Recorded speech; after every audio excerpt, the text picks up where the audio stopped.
Hola, ¿qué tal? Bienvenidos sean todos y todas a Ojalá. El presidente de la República estaba ayer en Santo Domingo Este, de nuevo. Ha entregado un nuevo centro educativo, una nueva escuela, el Liceo Juan Pablo Duarte, creo que se llama también, por cierto. Que beneficia a más de 940 y tantos estudiantes, casi 1000, camino a los 1000 estudiantes ya esa nueva escuela y ese nuevo liceo entregado ahí en Santo Domingo Este. Santo Domingo Este es el municipio que va camino, primero ya fue declarado territorio libre de analfabetismo, es decir, ahí el promedio, el porcentaje más bien de personas analfabetas disminuyó notablemente desde el 5%, está por debajo del 5%, 2, 3%, por ahí quizás, y ya ahí están los niños y las personas explicando lo que significa para ellos ese nuevo centro escolar entregado ayer por el presidente de la República, que sigue ampliando la jornada escolar de tanda extendida.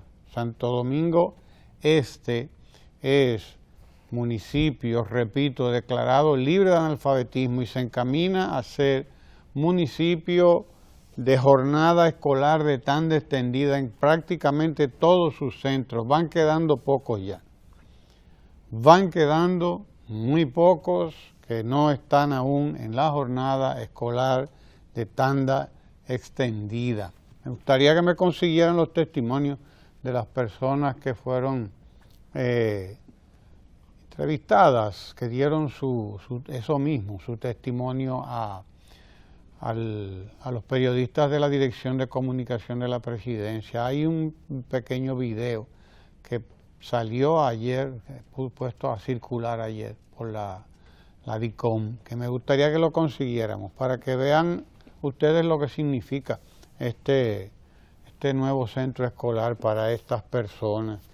Repito, el Santo Domingo Este se fue declarado recientemente municipio libre de analfabetismo porque prácticamente allí la tasa de analfabetismo es menos que la mínima, porque la UNESCO, la Organización de las Naciones Unidas para la Educación, la Ciencia y la Cultura, considera que un territorio se puede considerar libre de analfabetismo cuando llega al 5 o a menos de 5% la tasa de analfabetismo, y ahí en Santo Domingo Este esa tasa está rondando el 3%, si no me engaña la memoria. Por eso, el hecho es que es menos de 5%, porque por eso fue declarado municipio libre de analfabetismo, como lo han sido otros municipios en La Romana y en varias regiones del país. Estamos trabajando por un país libre de analfabetismo. Ya tenemos 4 años dedicados a eso, 5 años casi dedicados a esa tarea, y hay que llevarla a donde hay que llevarla, es decir, al 5 o al menos del 5% de analfabetismo en todo el país, para que podamos declarar a todo el país libre de analfabetismo. Ahora, la idea también es ir declarando a cada uno de estos municipios o territorios de jornada escolar extendida plena, porque hacia ahí es que tenemos que caminar. Nos va a tomar un tiempecito de aquí al 2020 probablemente, ojalá ya en el 2020 todo el territorio nacional esté en jornada escolar de tanda extendida. Lo que significa la jornada escolar de tanda extendida lo explica esta gente mejor que yo. Estos moradores de Santo Domingo Este, del sector Amalia y de los otros sectores, no recuerdo los nombres, de donde fue inaugurada esta nueva escuela de jornada escolar de tanda extendida ayer. Ahí está, me ahorro 5,000 pesos. Pues el Liceo Juan Pablo Duarte, estas jovencitas son de esta escuela, de este liceo. Dice esta señora, me ahorro 5,000 pesos porque resulta que sí, que ella tiene o tenía a sus niños y sus niñas en la escuela privada, en escuelas privadas de por ahí. Y eso significa un gasto para la gente. No solo el gasto que eso representa en términos de útiles escolares, sino también en términos de merienda, de comida, porque algo tienen que comer en la escuela, y en términos de útiles escolares y de todo lo demás, y en términos de transporte, ellos lo mencionan también. Comparto con ustedes este testimonio de estos moradores de Santo Domingo Este. Adelante, director. La mensualidad del colegio por aquí está muy costoso. Son de 8 para allá, de 1,000 para allá, de 1,000 y pico. Prácticamente en entrada de residenciar a mal. Esto aquí ya viene siendo a casi a segundo. Ahora estamos pagando un precio alto del colegio. Ya cuando nos apuntemos en el liceo no vamos a seguir pagando eso. Estamos desesperados, los padres de familia, en cuanto a la escuela, porque los colegios bastante caros también. Tengo que pagar transporte. Y a mí no me gusta estar pagando transporte si yo puedo irme a pie. No hacía falta ese liceo y no falta la escuela. Ha sido muy importante ese liceo aquí en Amalia. Me gusta el liceo porque aparte de que está cerca de mi casa, puedo conocer nuevas personas y vamos a aprender más que en la escuela donde yo estoy. Yo no sé ni cómo dar la gracia, porque yo prácticamente me siento feliz, muy contenta. Gracias, presidente, por esa labor que ha hecho por aquí. La economía es de 5,000 pesos por cada muchacho en la escuela. Esa señora tiene sus 2 jovencitos. Ahí se va a economizar 10,000 pesos mensuales. Para que usted entienda el impacto que tiene este programa en las familias. Donde hay tres jóvenes y usted tiene familia de 3 y 4, muy común en la República Dominicana, que es país de, como le llaman, familia extendida, que le llaman en inglés extended family, la familia extendida le llaman en inglés, o sea, la familia grande. Tenemos familias de hasta 7 miembros, 4, 5 muchachos, y eso... La jornada escolar de tanda extendida, por lo tanto, tiene un impacto económico positivo, fuerte en la familia, que se economiza 5, 10, 15,000 pesos mensuales, probablemente. Por cada muchacho se economiza entre 5,000 y 6,000 pesos. Ya usted puede saber, si hay 3, se está economizando alrededor de 15 y 20,000 pesos. Eso no es cualquier cosa. Es un impacto positivo en la economía familiar. Impacto positivísimo en la economía familiar, que de repente se topa ahora con un dinero que no tiene que invertirlo en la educación de los hijos, porque de eso se encarga el Estado. Como debe ser,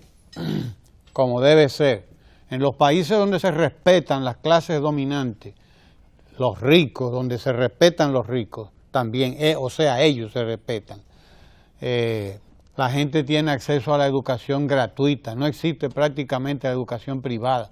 Óigalo bien, en los países de la Europa del Norte no existe la educación privada, a menos que alguien quiera hacerla de manera individual y mandar a su hijo a donde quiera, porque dispone de los fondos, dispone de una economía que se lo permita. Bueno, y es un problema suyo, pero la totalidad de la población tiene acceso a la educación pública, gratuita, de calidad, además, que le provee el Estado. Para eso son los impuestos que paga la gente. Pero aquí lo que estamos es garantizando educación ahora. Ahora empezamos a garantizar educación gratuita, pública, de calidad. Óigalo bien, gratuita, pública y de calidad, a partir de ahora. Por eso llamamos a esto la revolución educativa, una revolución realmente, porque se está haciendo inversión no solamente en la construcción de planteles, como le gustaba a Balaguer. A él le gustaba inaugurar, pero nada más el cajón vacío. Eso le gustaba al doctor Balaguer y a algunos que le acompañaron también. Le gustaba inaugurar, pero vaya usted a ver, vaya usted a ver. Entonces, después de ahí para allá, que se la bandee como pueda cada quien. No, ahora estamos pues garantizando a la población el derecho fundamental, constitucional a la educación. Se ha luchado mucho, el ser humano ha luchado mucho, se ha perdido muchas vidas, se derramó mucha sangre en todo el mundo para que la gente tuviera acceso a la educación y todavía no es posible. Lo que sí es posible es que un capitalista acumule 10.000 millones en los que canta un gallo, hoy más que nunca.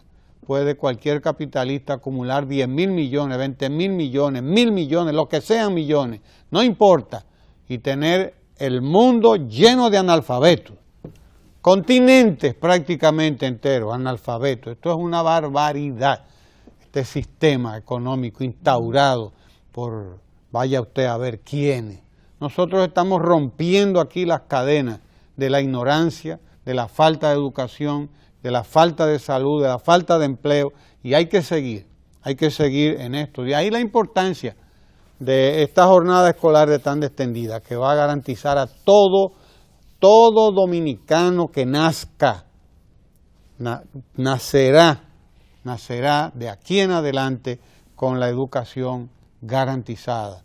Y no solamente con la educación, también con su salud garantizada, porque la República Dominicana se dirige hacia la universalización de su servicio público de salud. Salud con calidad, además, hay que ver lo que es ese hospital Luis Morillo King de La Vega, que acaba de ser entregado. Hay que ver lo que es el hospital Luis Morillo King de La Vega, ese que se acaba de entregar ahí.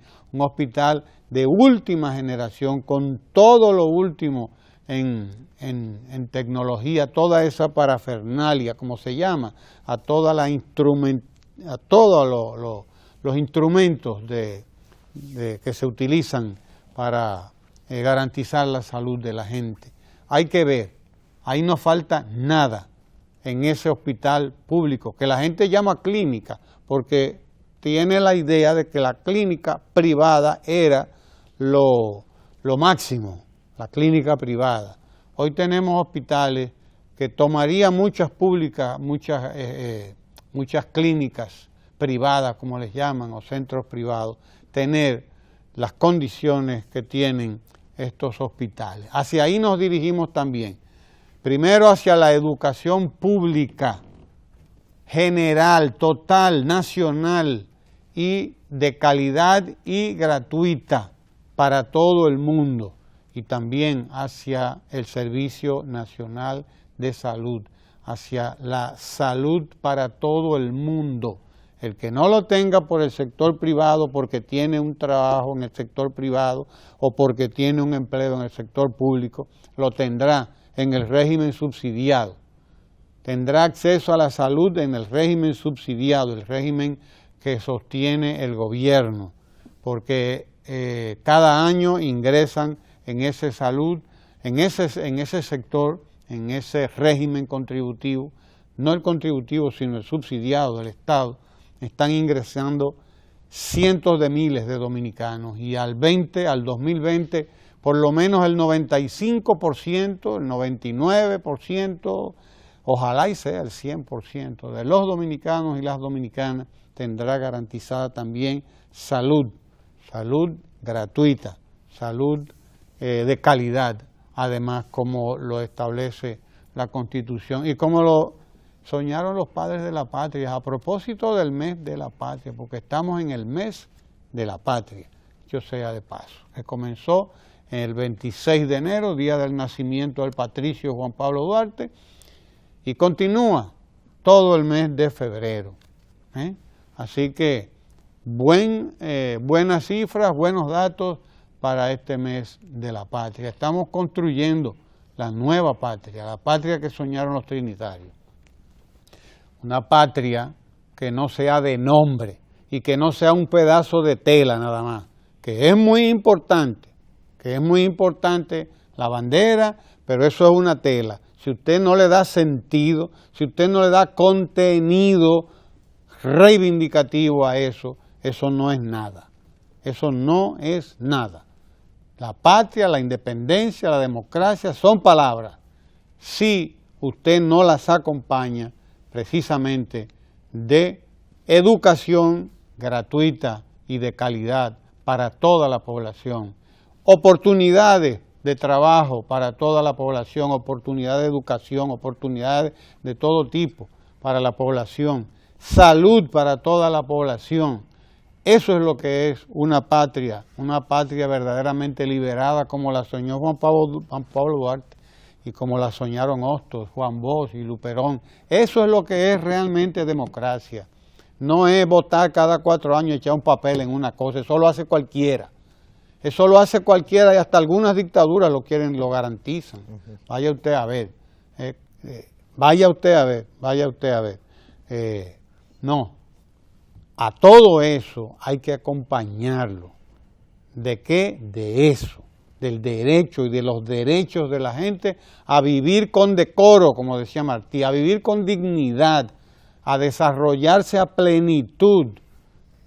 A eso tiene derecho todo el mundo, a desarrollarse a plenitud, no nada más las clases gobernantes o dominantes, más bien, las élites, los ricos, no, es todo el mundo que debe tener derecho y el Estado tiene que estar comprometido en eso. De ahí la importancia de estas políticas públicas que desarrolla el presidente Danilo Medina, que está precisamente construyendo esa patria que soñaron los trinitarios, una patria de gente feliz, contenta, como decía Juan Pablo Duarte.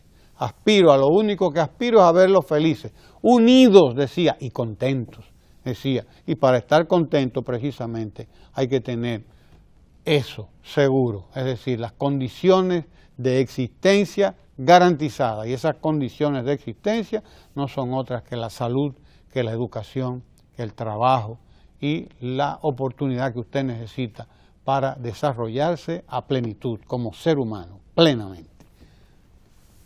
Adelante, Sergio. Buenos Pérez días, Amaro. amigos de Ojalá. Si alguien quiere saber cuál es mi patria, no la busque, no pregunte por ella. Decía don Pedro Mir. Decía don Pedro Mir en aquella poesía patria que todavía la escucho y recuerdo mis años del colegio donde me declamé junto a mis amigos de La Salle esa poesía, que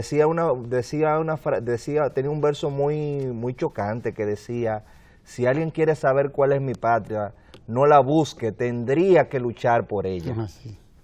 Y esa lucha, que en un momento fue por las armas, ahora utiliza otros mecanismos. Resulta que para el año 2001 las Naciones Unidas se propuso una serie de objetivos, eran los llamados objetivos del milenio. Uno de esos objetivos era liberar a los países que habían acordado eso de analfabetismo. República Dominicana se había comprometido con esos objetivos del milenio, pero no había hecho acciones concretas para eliminar el analfabetismo. Después Naciones Unidas cambió e hizo los objetivos de desarrollo sostenible y República Dominicana se lanzó una ley de estrategia nacional de desarrollo, la ley 112, y esa ley también tenía como uno de sus ejes fundamentales que República Dominicana sea un país libre de analfabetismo. Sin embargo, a pesar del gran crecimiento económico que había tenido República Dominicana, hasta el 2012 no se había enfrentado tenazmente ese problema del analfabetismo.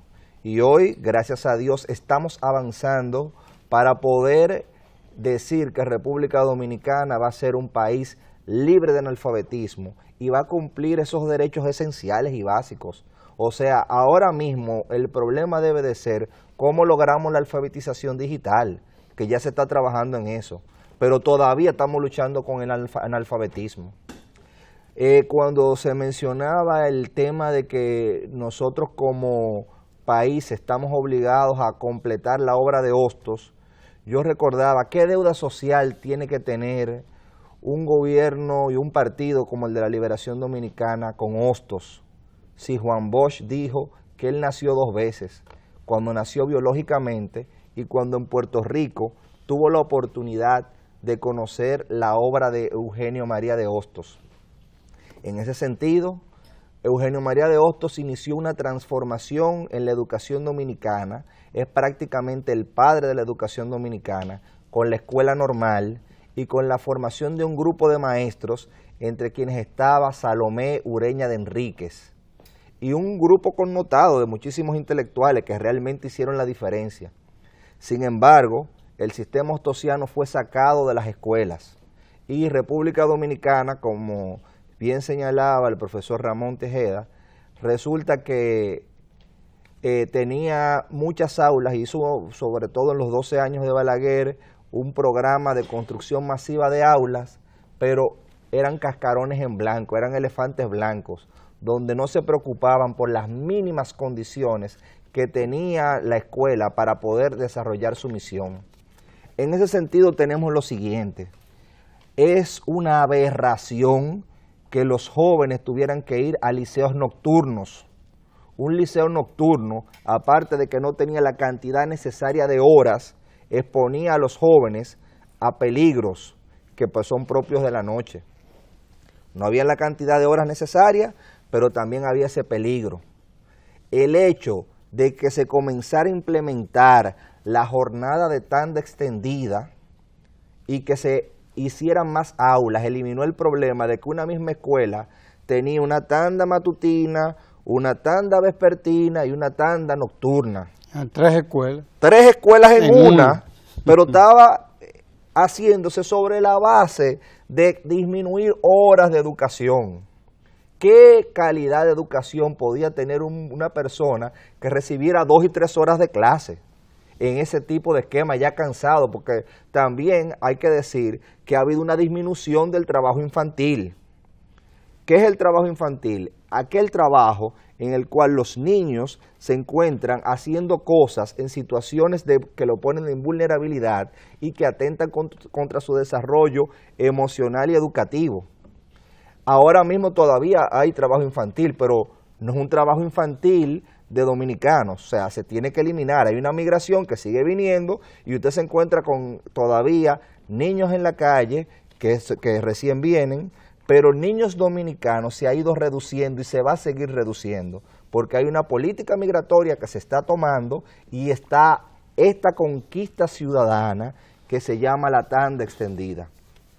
No solamente son el impacto en la vida económica de la familia, que representa una economía, por ejemplo, de 5,000 pesos, sino el impacto en la calidad y el desarrollo intelectual que va a tener esa persona, ese joven que se está formando, porque primero, tiene mayor cantidad de horas de clase, segundo, está desarrollándose en un entorno seguro, pero también hay otro elemento, y la relación espacial de la educación. Muchos de esos colegios privados que están en los barrios, que era lo que podían pagar los padres, no tenían las condiciones recreativas, las condiciones espaciales para poder propiciar el desarrollo de la persona que se estaba educando. No tenían canchas deportivas, eran espacios muy reducidos. Actualmente se inició, con esta revolución educativa, primero se inició una construcción masiva de aulas. Pero esas aulas que se han hecho en un entorno donde hay canchas deportivas, donde hay una dimensión espacial que permite que la persona no se sienta enclaustrada. Entonces estamos hablando de una mejora cualitativa del proceso en que ese joven se está formando. Así que hemos señalado 2 cosas. Primero, el plan para acabar el analfabetismo, que es una conquista ciudadana que nos pone por primera vez a cumplir esos objetivos de desarrollo del milenio y esos objetivos de desarrollo sostenible y esa Estrategia Nacional de Desarrollo que eran letra muerta. En el caso de la estrategia fue más reciente porque fue en el mismo 2012, pero en el caso del objetivo de desarrollo del milenio y de los objetivos del milenio, se asumió ese compromiso, pero no se hicieron acciones concretas.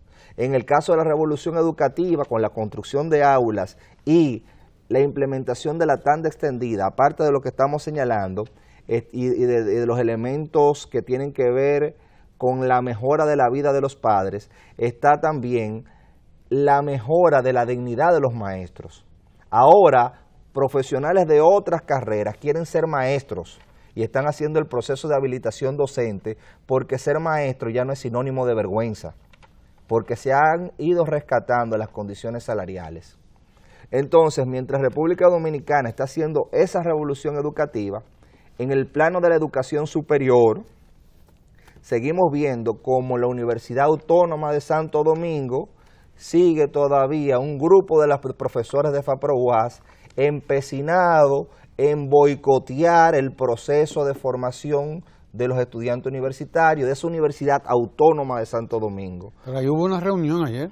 Hubo una reunión ayer en el Palacio, pero hay una posición intransigente de un grupo de FAPRO-UAS que dice que quiere un aumento, no le importa cómo, de un 5%, y hay posiciones sumamente irracionales. Si bien se le está buscando la vuelta de una manera diplomática, hay gente que utiliza el hecho de que exista la disposición de escucharlos como un mecanismo de chantaje.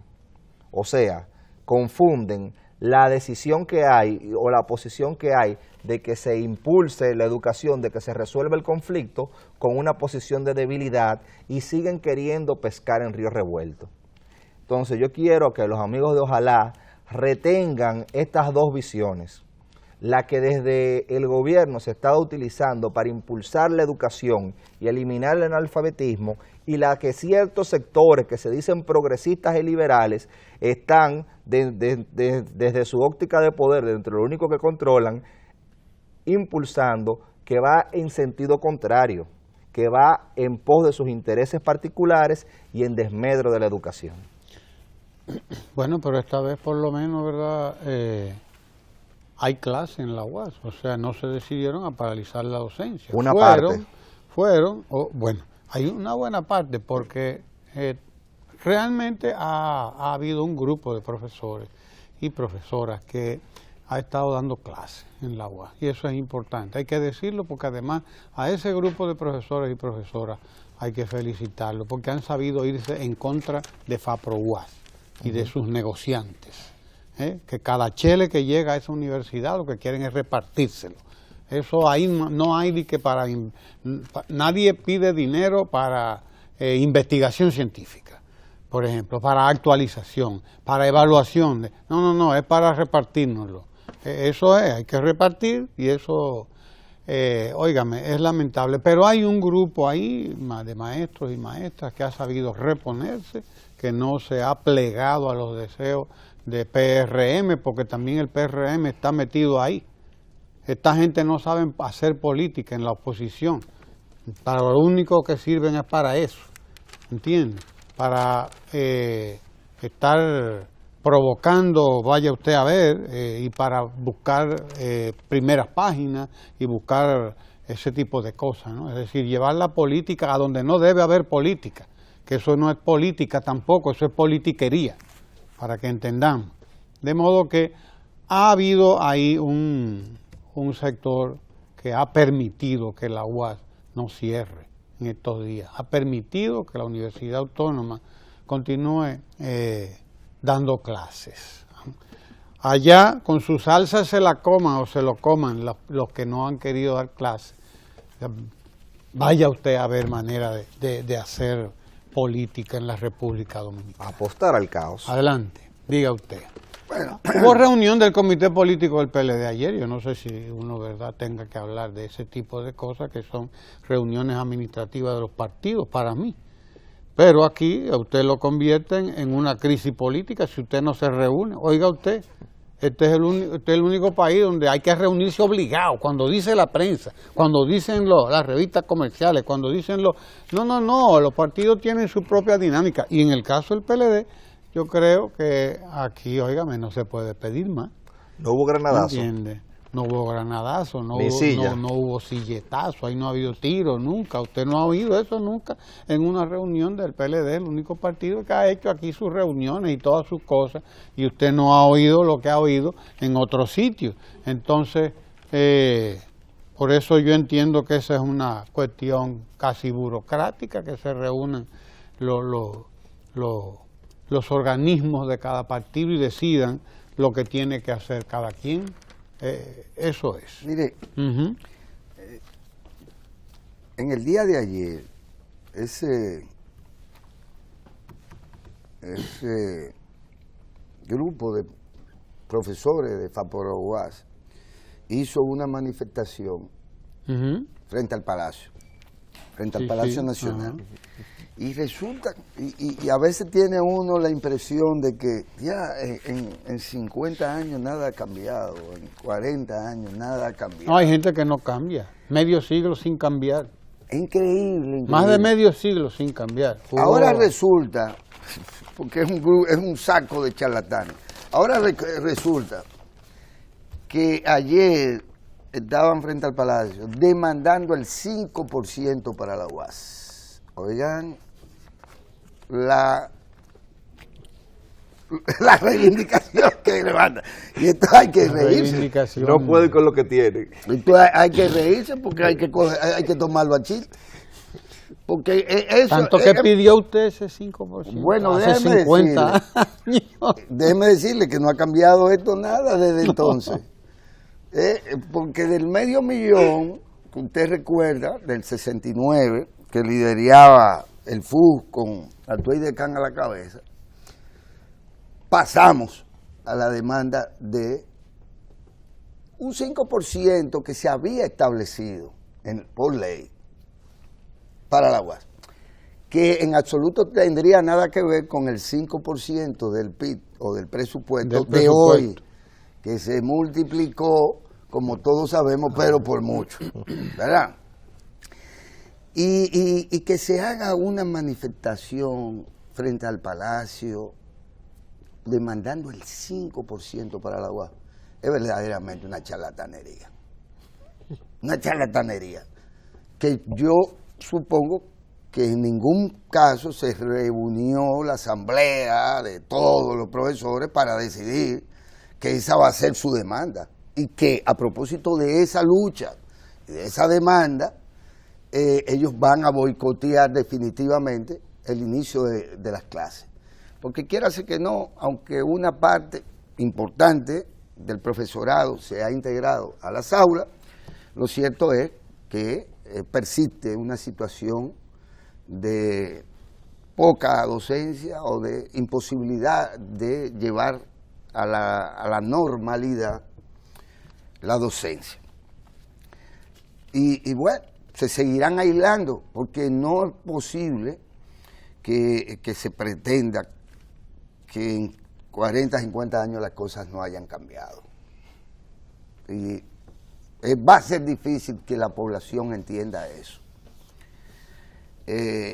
Pero se está perdiendo tiempo y se está perdiendo dinero. Mucho dinero se está perdiendo. Ahora,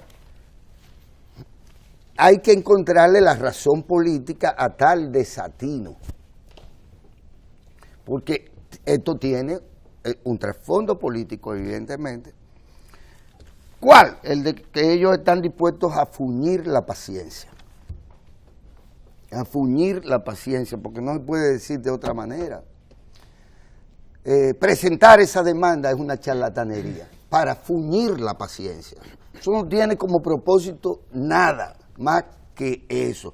Y como consecuencia, la población, ellos están aquí, la población va a mirar o mira para allá, para el sentido contrario.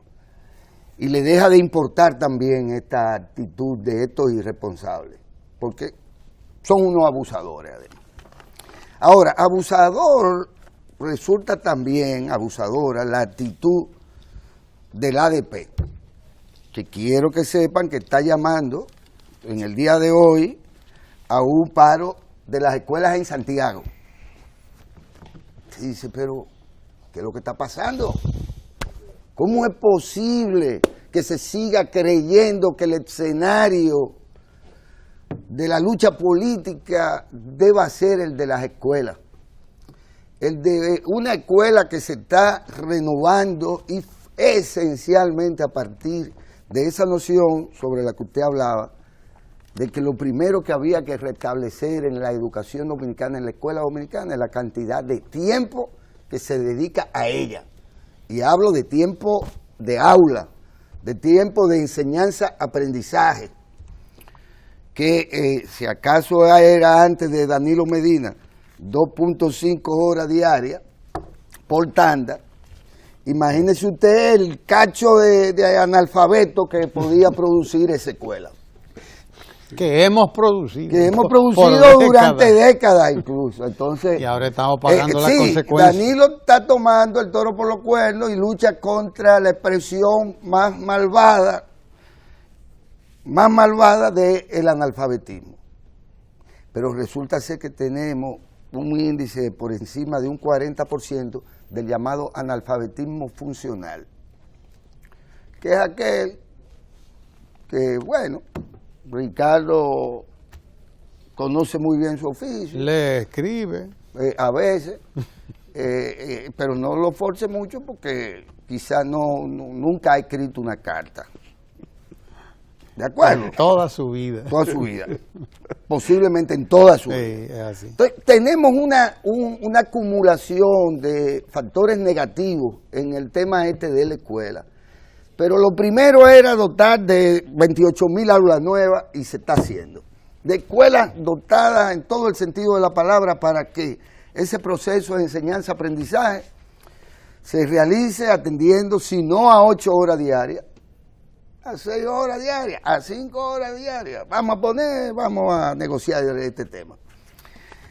Pero además, dotándolo de todo lo que se tiene que dotar hoy en términos de posibilidad de competencia, de adquirir en ese proceso competencia, destrezas y demás, conocimiento, que al margen de esas condiciones que el presidente está logrando con los nuevos planteles, con la tanda extendida, con la alimentación y el bienestar estudiantil, etcétera, etcétera, ya solo depende efectivamente de que los maestros vayan a su clase y den las benditas 5 o 6 horas o la que quieran. Pues ya tenemos todo nuevo, ya tenemos una visión incluso nueva sobre este proceso. Se están alfabetizando por igual miles de profesores, sí, porque hay profesores analfabetos. Estamos alfabetizando. Se están alfabetizando, y no solo en el tema digital, no solo en ese tema, en muchísimos otros temas, porque la realidad es esa, que también hay profesores analfabetos. Ok, pero llegamos al punto en donde ya lo que se necesita es que, analfabetos o no, esos profesores vayan al aula y den clase. Y resulta ser que al ADP se le mete entre ceja y ceja que el Ministerio de Educación no tiene la competencia, no tiene el Consejo Nacional de Educación para dictar una ordenanza que reglamenta la designación por terna y por concurso de oposición, conforme dice la Ley General de Educación. Conforme dice la Ley General de Educación, no tiene la competencia o no puede, porque idealmente esto se entiende de tal manera que va a haber que designarlo a ellos como ministros, y van el funcionariado, el Consejo Nacional de Educación deberá pasar a formar parte de esa asociación, y ellos pasar a tomar definitivamente el Ministerio de Educación. Que se anuncie, aquí hay, yo no sé, a veces hay que suponer si ellos le harían huelga a otras autoridades y la consecuencia que eso podría tener. Y hablo incluso fuera de aquí. ¿Cómo se puede avanzar cuando son precisamente los maestros o una parte de estos los que asumen el hacerle trampa al Estado? Porque una trampa, usted decir que usted es profesor, que usted es empleado del Estado, y decidir usted cuándo usted va o no va a su centro de trabajo. Si eso no es una estafa, si eso no es una expresión de la corrupción, bueno, habría que explicarle muy bien a esos pobres muchachos, porque a todo esto hay un tema. Hay desayuno escolar cuando no hay clase. Hay merienda escolar cuando la ADP decide parar las escuelas. Yo me imagino que es un problema. Los muchachos van y están sentados ahí sin hacer nada cuando ellos deciden hacer paro de labores. ¿Qué pasa en esa escuela entonces? Porque todo se vuelve un caos en el sentido de que se está estafando a alguien. Porque no es verdad que el Estado puede estar regalando almuerzo, comida, pagándole a los maestros para que no haya escuela. Y si eso no es una expresión de la corrupción, y si eso no ameritaría una respuesta ciudadana en el sentido de decirle, mire, eso no se puede, eso no se puede. Y si usted sigue parando la docencia en la UAS porque a usted le da la gana y saca de hace 40 años la demanda del 5% para la UAS, para ellos, si usted sigue en eso, yo voy a agarrar. Y digo, bueno, ¿cuánto se invierte por estudiante? ¿Mucho o poco en la UAS? Bueno, ¿usted qué quiere? ¿Terminar su carrera? Yo le voy a dar lo que yo invierto ahí para que usted vaya a la escuela o a la universidad privada que usted quiera y busque ese reto. Porque como quiera tienen que buscarse el reto. Búsquese el reto, que yo le voy a dar una parte de la matrícula, una parte de lo que yo gasto en usted aquí, para que usted entre y en 4 o 5 años usted se integre al mercado laboral con un título aquí abajo, sea de la escuela o de la universidad que sea. Porque lo que no se puede seguir permitiendo es que todos estos jipetudos, porque son jipetudos. Son jipetudos, con exoneraciones, con financiamiento, con dinero, todos compraron jipetas, menos la señora esposa suya, que prefiere que usted le maneje.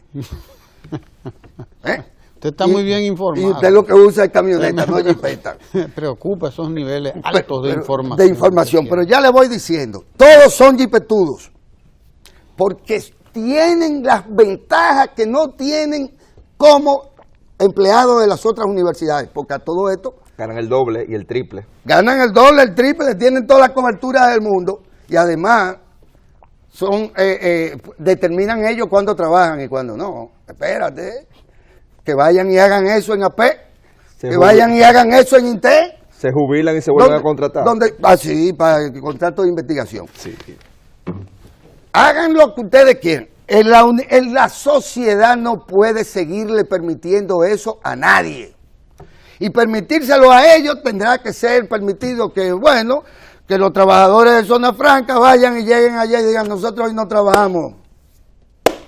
Vamos arriba, que nosotros hoy no trabajamos. Y que Ricardo venga por aquí y diga, no, yo no trabajo hoy. ¿Por qué? Dijimos que todos y todas. No se dijo que los que tenían derecho a no laborar o a determinar cuándo sí, cuándo no, eran los profesores ni de la ADP ni de FAPROA. Y tenemos que cuidar el gasto público. El dinero público es escaso. Hay que mejorar el gasto.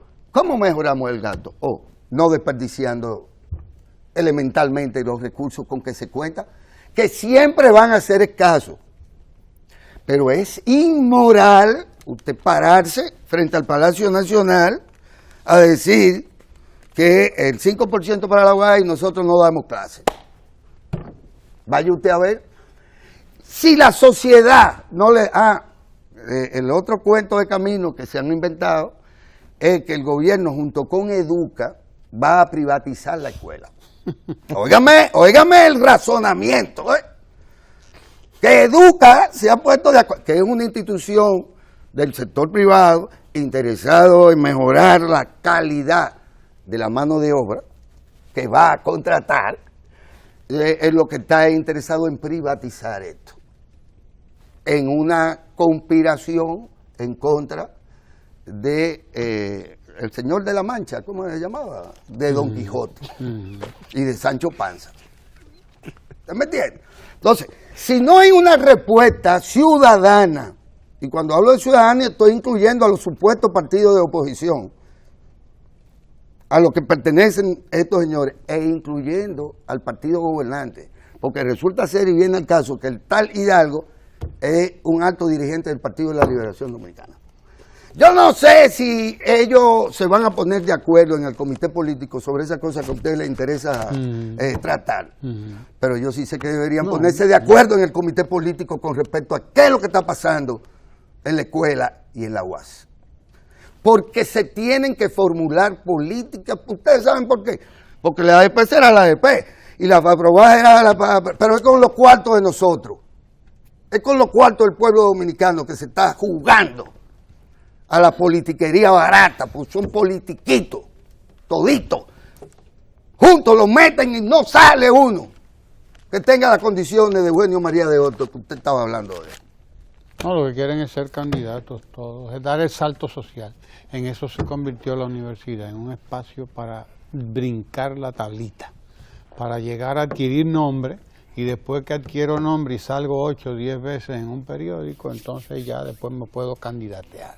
Porque también eso está detrás de todo eso, no hacer ese tipo de saltos que se dan. Pero mire, hay temas interesantísimos. Por fin estoy oyendo sectores del empresariado hablar de la necesidad de que en el país se lleve a cabo el pacto fiscal.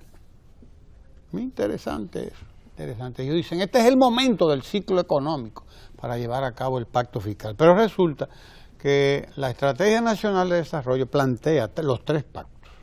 Los 3 pactos están planteados en la Estrategia Nacional de Desarrollo. El gobierno, particularmente el presidente Danilo Medina, que se echó encima los 3 pactos además, porque se echó encima los 3 pactos. Es el único que dijo, aquí hay que llevar a cabo esto.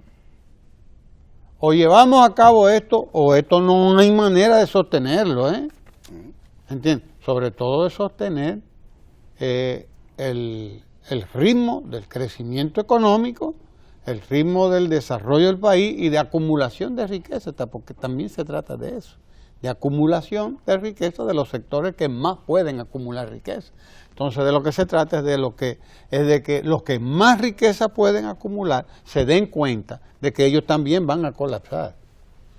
Ellos también van a colapsar. De algún modo van a pagar las consecuencias de que el país no disponga de los fondos que necesita para continuar las políticas públicas que se están poniendo en marcha hace ya unos cuantos años. Resulta que nosotros firmamos el Pacto por la Educación. El presidente Medina consiguió que se juntaran todos los sectores que tenían que juntarse y el Pacto por la Educación se firmó, aunque la ADP lo viola cada rato. Porque ese es el problema. Estamos violando a cada rato los pactos que firmamos. Sentar a esta gente y hacer que cumplan lo que ellos firman es fuerte. Que además es la ley. Fuerte, que además es la ley, es fuerte, pero por lo menos se firmó el Pacto por la Educación y se está poniendo en marcha, en la medida que lo permite, la propia dinámica de la sociedad nuestra, esta sociedad dominicana tan compleja. Pero ahí está firmado el Pacto por la Educación, ese es un triunfo de la educación dominicana y es un punto, un virado que se anota el presidente, que fue quien sentó a los diferentes sectores y dijo, hey, esto hay que ponerlo, porque además hay que garantizar que la jornada escolar de tan extendida continúe avanzando como tiene que avanzar. Y segundo, estamos a las puertas de la firma del Pacto Eléctrico, que es el segundo pacto que hay que firmar. Firmamos el Pacto por la Educación y tenemos más de 4 años discutiendo el Pacto Eléctrico. El Pacto Eléctrico hay que firmarlo también. Decía el ministro de Energía y Minas que eso está prácticamente listo y que prontamente, ya en cualquier momento, se firma el Pacto por la Electricidad. Pero es fundamental que se firme primero el Pacto por la Electricidad y que después firmamos el Pacto Fiscal, porque una cosa tendrá que ver con la otra. Y no se puede echar la carreta por delante de los burros. Los burros tienen que ir delante de la carreta alándola, ¿entiendes? No detrás. Entonces el Pacto Eléctrico es indispensable. Se firmará y probablemente pues ya en algún momento el presidente estará en condiciones de convocar a los mismos sectores, a todos los sectores del país, pero sobre todo los sectores que inciden en la economía y en la realización y la concepción, etcétera, de políticas públicas, a sentarse, a que consensuemos, a que acordemos, a que nos pongamos de acuerdo sobre un sistema impositivo que permita continuar el desarrollo del país, que permita que el Estado cuente con los recursos necesarios para continuar las políticas públicas, las políticas sociales, la inversión, porque esto es inversión, no es gasto. Las políticas públicas, las políticas sociales no son gasto, son inversión. Cuando hablamos de jornadas escolares tan extendidas, estamos hablando de inversión, y de inversión en un sector fundamental que, como usted decía, es el sector que cualifica a los trabajadores que recibe el sector privado, porque la educación pública es eso. La educación pública es la que cualifica el obrero, al trabajador, que va a ir a trabajar, al técnico, etcétera, que va a dónde, o a la empresa privada. Entonces, la educación pública también está al servicio de eso, de la empresa privada, pues la empresa privada y todo el que tenga que pagar, tiene que pagar para que nosotros tengamos un sistema de educación, un sistema de salud también, que garantice que la fuerza del trabajador pues también esté garantizada, la salud de los trabajadores, de todos los trabajadores, de todos los empleados. Eso es inversión, no es gasto, no es inversión en cuestiones fundamentales que es inconcebible que se hayan perdido, como se han estado perdiendo en algunos países desarrollados. ¿Por qué? Porque las clases dominantes de aquellos países perdieron de vista que dedicarle recursos a la educación, a la salud de la gente, es fundamental si usted quiere tener una sociedad sana. Es fundamental si usted quiere tener una sociedad más o menos sana y quiere hacerle frente a todas esas lacras que tenemos por ahí. La República Dominicana está llevando a cabo precisamente ese proceso. Es el proceso mediante el cual no se sacrifique al que menos tiene, sino que el que más tiene, que es el que tiene más capacidad de acumular riqueza además, es el que debe garantizar la existencia de su sistema, el sistema que lo ha hecho multimillonario, el sistema que le garantiza las ganancias, porque a la larga es eso, a la larga no es otra cosa.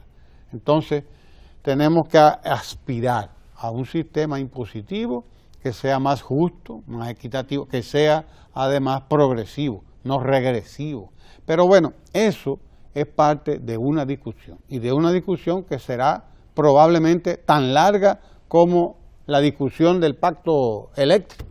Probablemente será tan larga como la del pacto eléctrico, pero no importa. Lo que hay que tomar... Esperemos que no, porque ahí está en juego un tema de sostenibilidad. Es cierto, ahí es que está el problema, en la sostenibilidad del sistema, la sostenibilidad del modelo.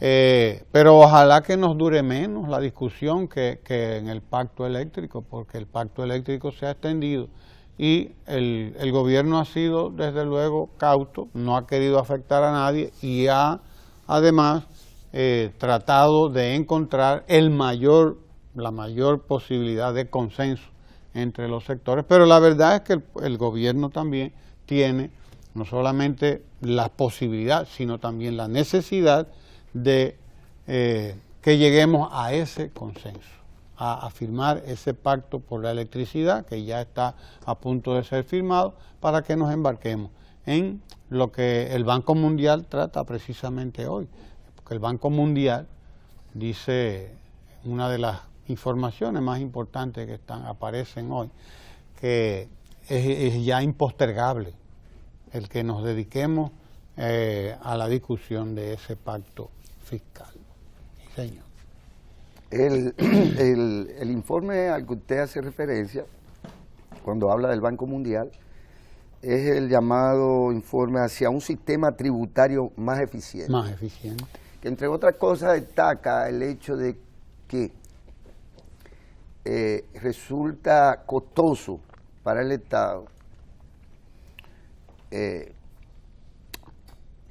los empleos que genera el sector de zona franca, que ciertamente es un sector generador de empleos formales, digamos, de mayor velocidad con respecto a esto. Crear en la zona franca un empleo parece ser más rápido que crearlo fuera de este régimen de zona franca. Pero el costo fiscal es alto, dice el Banco No Mundial. alto, que podría multiplicarse hasta por 5 el costo fiscal. ¿Qué es lo que es el costo fiscal en este caso?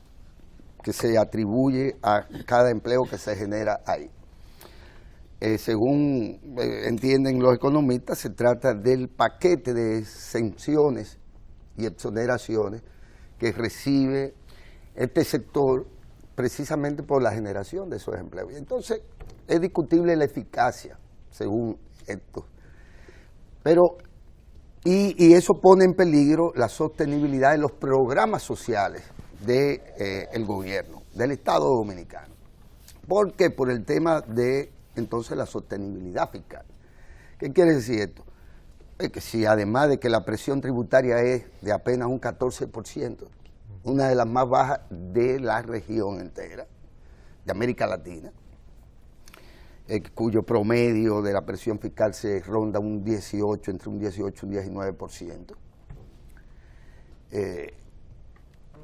Si además de que es un 14%, a toda una serie de sectores llamados a generar ingresos fiscales, pero además a generar empleo, resulta ser que hay que exonerarle de una serie de cuestiones y eso es como un negocio también medio capaperro.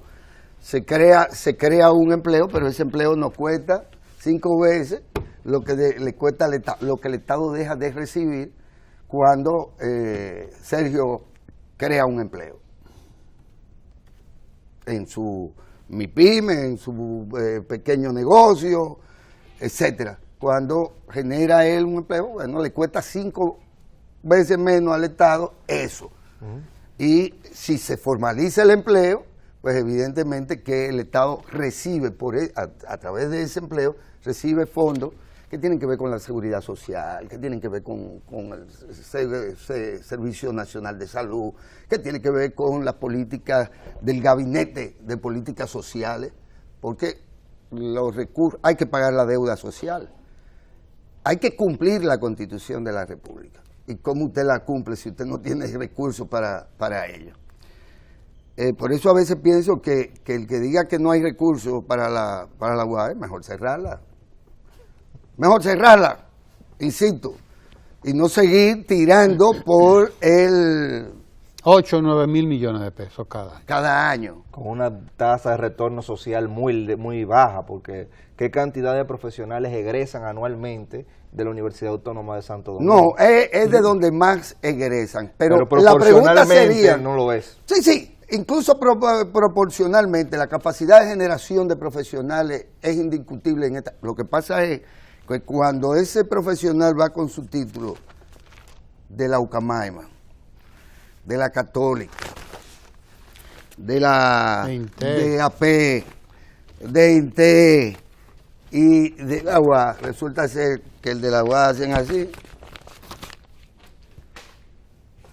bailotean entre esto y le dan el trabajo al de INTE o al de la Ucamaima, o al que no es ni prieto, ni cojo, ni puerto, ni nada, pero tiene un título al que se le reconoce un mayor valor y genera más profesionales, pero en un tiempo más largo.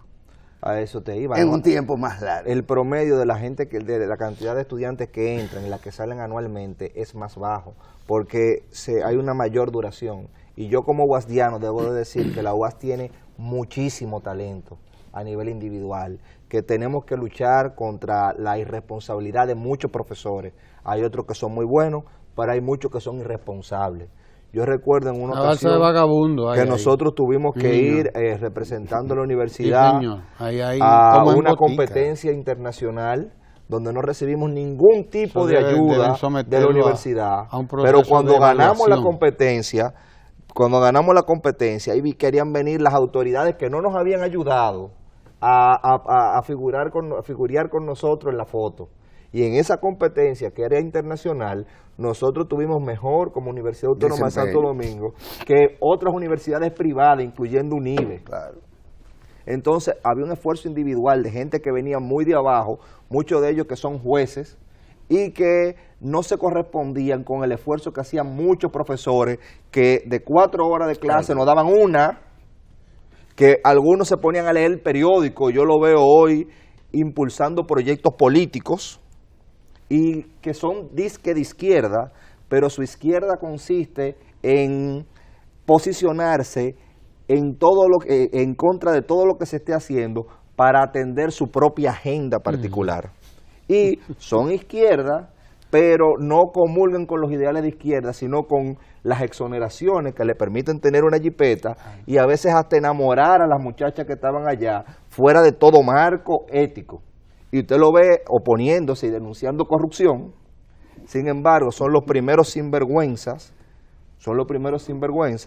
que desmeritan y dañan esa universidad que tanta sangre costó y tanto esfuerzo costó. A mí me duele mucho la UAS y me duele ver cómo partidos de izquierda y de la oposición apoyaron a un señor que tenía 23 años estudiando en la universidad y un índice de 39.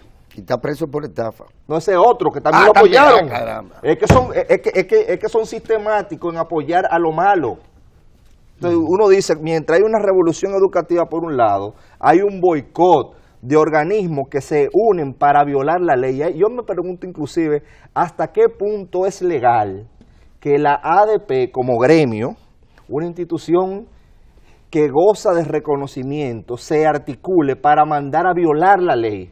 Porque cuando se está diciendo, y la discusión es, no se escojan por mérito como manda la ley, ¿hasta qué punto eso es legal? Porque ético no es, se sabe. Ético no es, pero legal sería que yo tenga una organización reconocida por el Estado para violar la ley. Yo lo pongo en duda. En el caso de los funcionarios, cuando los funcionarios se reúnen para violar la ley, hay una coalición de funcionarios. En el caso de una entidad privada que se articula para violar la ley, ¿qué podría haber? Mire, tenemos que irnos a Desacato. una pausa porque tenemos ya nuestra conversación pendiente de los martes con Ramón Tejada Holguín. Se va a ramonear. Así que aquí, en ¿no? algún momento, pues, quédese ahí porque casi ya vamos a esa conversación con Ramón Tejada Holguín. No se mueva de ahí.